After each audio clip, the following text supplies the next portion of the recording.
Hello, everybody, and welcome to Back to School Night for 2021. We are back doing videos, which I think is kind of nice. So let's dive into what your students will be experiencing in our ninth grade molecular and evolutionary biology class. Some of you, I've had your students now for a couple years, or at least a year, and I feel so lucky to have them again. I'm not sure how they feel about it, but I feel really lucky about it. So a little bit about myself. My information is there. My background is actually in science and not in teaching. However, I have come to love the neuroscience of teaching. My email is there as well. I would love it if you ever wanted to just drop me an email and schedule a time we can meet and talk about either education or your student or class, anything at all. Even just dork out together about science. I'd be more than happy to. So what is important to me in teaching, and this has kind of grown over time, some of it is because of my own experience as a student, but I really, really want your students to find the joy in science.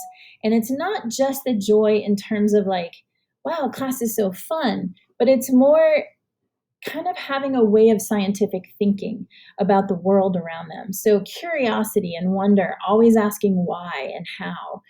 I also want them to become critical readers of science literature. I want them to be willing to take risks. And where that comes in is through confidence in themselves and also in their ability to do science. And finally, I want them to own their learning. And we'll talk a little bit about how this comes about. It's not the easiest thing to instill in a child, and especially middle school and up. It takes some practice for them. And so we'll talk about how we're going to do that. So your students might have mentioned to you that we're running class a little differently this year. It is something called a modern classroom. And if you want to watch a video about it from Edutopia, I'll put the slides in Canvas, the same place where you found this video. And on this slide, if you click where it says modern classroom, there's about a 7-minute video that explains a modern classroom in detail. Basically, it's like a 3-legged stool. So there's 3 things that kind of support the class. It is self-paced, it is blended, and it is mastery-based. And so let's go over each of those kind of quickly. So self-paced means the students in the class have 3 layers of differentiation. And it's up to them how fast they want to go, how fast they can go. Do they need more support? So there's must-dos, which every student has to complete. These are the basics of the content and the skills. If you are not mastering those, then we need to have a conversation. Then there's the should do. So the should do is a little bit deeper of a dive. It's also good support for students that might be struggling.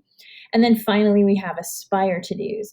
An example of an aspire to do, I've got about 3 kids in the class right now that are moving pretty quickly through what we're going through. We just learned how to write hypotheses, and they got it like that.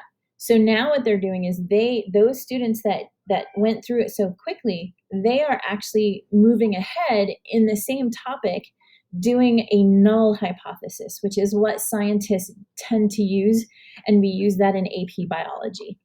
So the kids that maybe have seen this stuff before or don't need as much support can move on to something that isn't necessarily a requirement of the class, but still gives them that joy of science. In terms of what is a blended class, I use technology. I leverage technology in the classroom. So an example of this would be, instead of me standing up in front of the class lecturing, I've made videos, and the videos are me explaining all the material, explaining the content, explaining directions for a lab. And I put that into something called Edpuzzle. And Edpuzzle allows me to embed questions. So as they're watching the video, they're having to answer questions. We use Quizlet, we use Canvas. So I use that and the power of technology to basically allow me to open up class time. So now class time is available for us to meet one-on-one and do labs and do activities. And sorry, it's my cat. It really makes it so much more enjoyable during class time rather than me standing up in the front of the room. And finally, mastery-based. This is something I'm pretty passionate about. Rather than grading kids on, did you do your homework? I am actually having them look at and decide for themselves, have I mastered this skill? And if they feel like they have mastered it and they can express that to me, then they take a mastery check. And they cannot move forward in the material until that mastery check is completed. What's cool about this is that I might have a kid on lesson 1.2 and a kid on lesson 1.5. I might have a kid on lesson 6 and a kid on lesson 3. And that is 100% okay. Some kids need a little bit more with certain topics. Some kids can fly through certain topics, but this allows your children and your students to really design their own learning. And that's that ownership that I think is so important. I do allow unlimited tries on homeworks and practice and labs. So basically, we're drilling down to the correct answer, and they keep having to revise until they can show me that they have mastered that material. I use Canvas pretty heavily. Everything that they need is on Canvas. It is organized by lesson. And so you can see here on the screenshot, let me get a pen so I can draw on here for you. Like, for example, here's that hypothesis lesson I was telling you about. I put the date, that is what we call the on-pace date.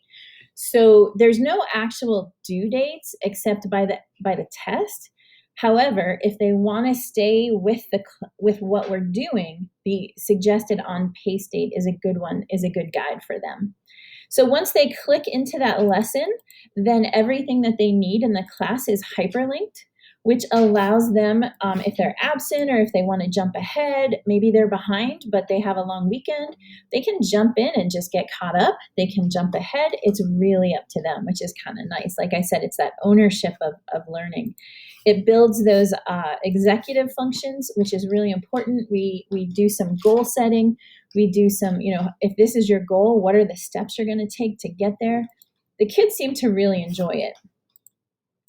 So with this modern classroom, one of the things that is basically driving it is something called a pacing tracker. So the pacing tracker is listed by student, and the student comes into class, and this is not only posted as they walk in, it is also given to them. So every student gets a strip of paper. I'm going to circle what a student would get. So here's a student right here. The green indicates that they've completed that lesson. The yellow indicates that they still need to do it. The purple indicates that they haven't done it yet and they're behind that on-pace date. It doesn't mean that the assignment is late. It just means that they're not necessarily tracking like I want them to. And then I also give them comments every day about how they're doing. So every student gets this every day. It has all the on-pace information, everything that they need. So as soon as they walk into class, they know exactly what they need to be doing. It's pretty powerful. And if you walk into our class, and you're welcome to at any point, I think you'd be pretty impressed with how hard the kids are working. Some of the kids asked me when I introduced this modern classroom, they said, "Oh, I work best in group work. Are we still going to do that?" Yes, absolutely. This modern classroom allows more time for group work because I'm not up there lecturing at them, right? So the videos they watch are basically the introduction, and then the group work is the practice. So like today we did a stations activity in groups of 3. It had 3 mini labs plus some review material. We do projects. We're still going to do a ton of labs. So yes, lots of group work. It also allows me to meet with students individually. And this is so powerful. So whether a student is ahead and maybe I want them to dive a little deeper, that student and I can have a really deep discussion about it. Maybe the student is struggling a little bit and the concept just isn't coming quite as quickly. I can spend the time during class, because we know these kids are so busy, to really support that student. And I feel like with this program, I know where they are in terms of their learning a lot better. Finally, grading, the last thing I promise. I know this video is kind of long. It's a total points system, so every lesson has certain things included in it. It will always start with a video with Edpuzzle and notes. Then we have a bunch of practices and activities. We have a lab, and they finish when they're ready. They let me know, I think I'm ready. I think I've got it mastered. And then they take the mastery check. The mastery check is really short. It's like 5 to 7, maybe 10 multiple choice questions with some short answers. And then at the end of each unit, we do a test along with a lab skill portion. So there will be a lab portion of the test and then a written portion of the test. And that is kind of the class in a nutshell. It's a lot.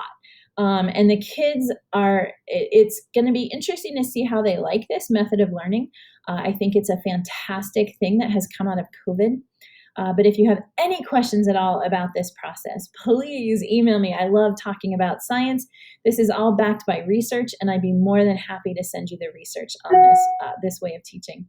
Have a wonderful night. Thanks. And I feel really, really lucky to have your kids in my class. Take care.